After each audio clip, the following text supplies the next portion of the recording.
Hi everyone, it's Mom Jean and welcome back to my channel.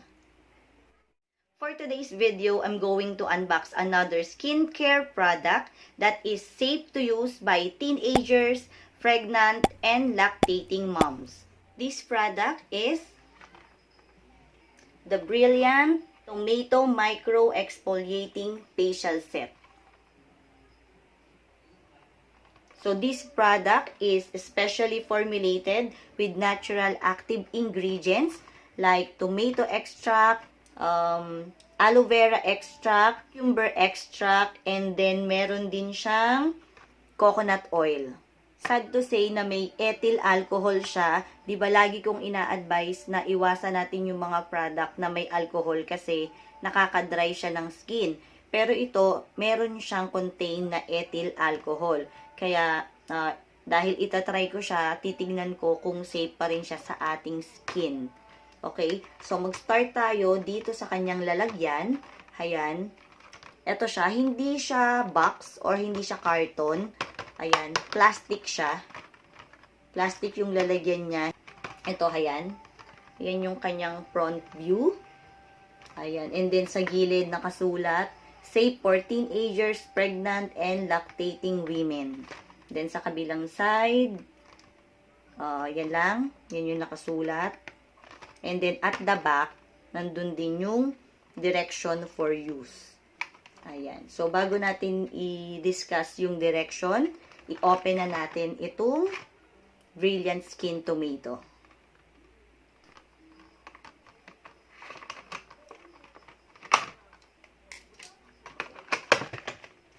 So, 2, 4. 4 na products din yung nasa loob niya. Ayan. So, una, ito yung Brilliant Tomato Toner. Ayan. And then, yung Tomato Rejuvenating Facial Cream. Ayan. And then, yung sunblock.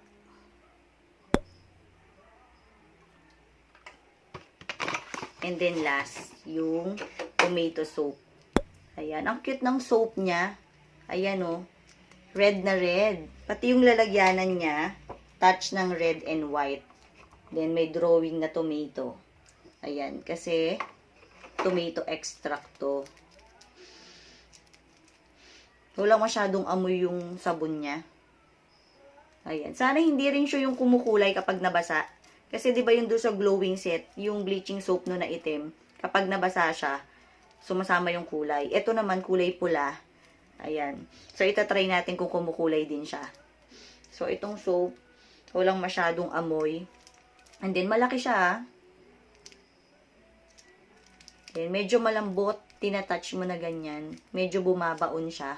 Pero hindi naman ganun kalambot. Walang masyadong amoy. And then, itong toner.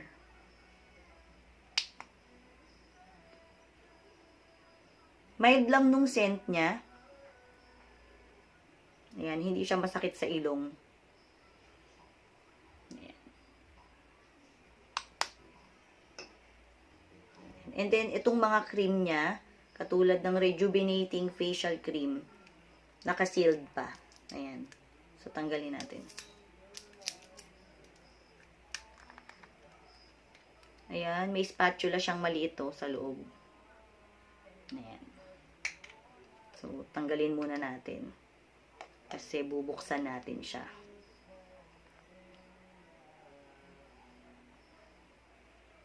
Mabango siya, pero hindi masyadong maamoy. Ayan. Yung kulay ng cream niya, medyo yellowish. Ayan. And then, mabango. Hindi naman matapang. Okay, isara natin ulit. And then, yung sunblock. Meron din siyang spatula sa loob. Open din natin. Oy, ang bango. mabango yung sunblock and then white na white siya. Ayan. Ayan, ang bango. Ayan. So, lagi ko ding binibili na kapag gumagamit tayo o gagamit tayo ng bagong product, especially na gagamitin sa ating face, sa buhok, o kung saan, dapat mag-skin test muna tayo.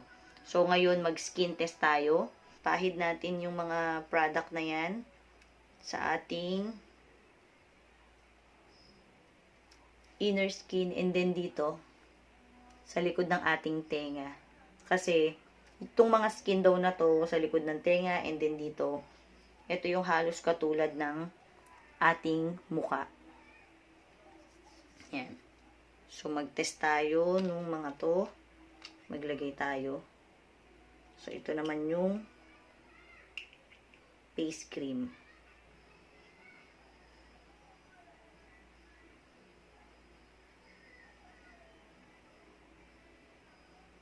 So, dapat lagi tayong mag-i-skin test for sensitivity.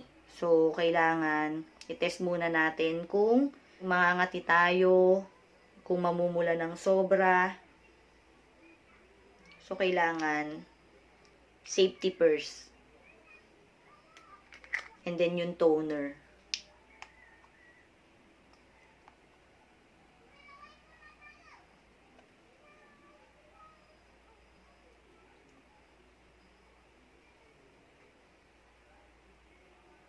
Walang masyadong amoy tong toner nila. So, I think milder tong formula na to. Kaya pwede siya sa teenager, sa mga buntis, at saka sa lactating moms. And then, itong soap.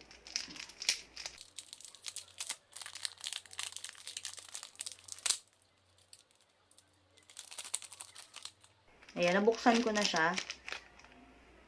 Ayan. Mabango din, pero hindi masyadong matapang yung amoy. So, lahat siya, skin test natin.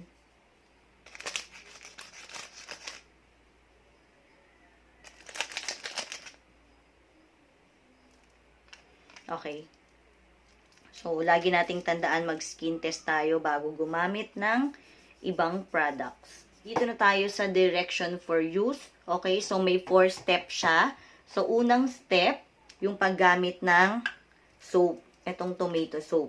Itong soap, pwede daw natin gamitin as our daily cleanser. So, natin gamitin day and night. So, yun yung first step.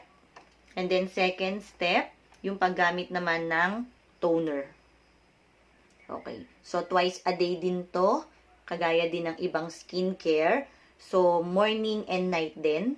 And then, sumunod naman yung pang third step, yung paggamit ng facial cream. So, ito. Ito, nakalagay naman na twice a day din siya gagamitin. So, pag gumamit tayo sa umaga, gagamit din tayo sa gabi. And then, ito namang sunblock, ayan yung pang-apat, gagamitin naman natin itong sunblock everyday din during the process kasi for added protection. And then, magpapahid tayo nito 30 minutes before sun exposure. Okay, so napaka-importante na gumamit tayo ng sunblock. Magre-reapply tayo ng sunblock every 2 hours. Yung in-apply ko ng mga products, ayan, wala naman akong nararamdaman na pangangati o hindi naman siya namumula. Sana hindi tayo ma-irritate, 'di ba? So, itatry ko tong products na to para masubukan ko. Then, pag naging okay sa akin, ipatatry ko din to dun sa isang anak ko na babae kasi may 17-year-old ako na anak. So, ipapatry ko to sa kanya. Itong mga product ng Brilliant Skin, meron din siyang manufacturing date at saka expiration date dito sa ilalim. Ayan. So, meron siya lahat. Nakasulat siya, manufacturing date 2019, and then expiration date niya 2021.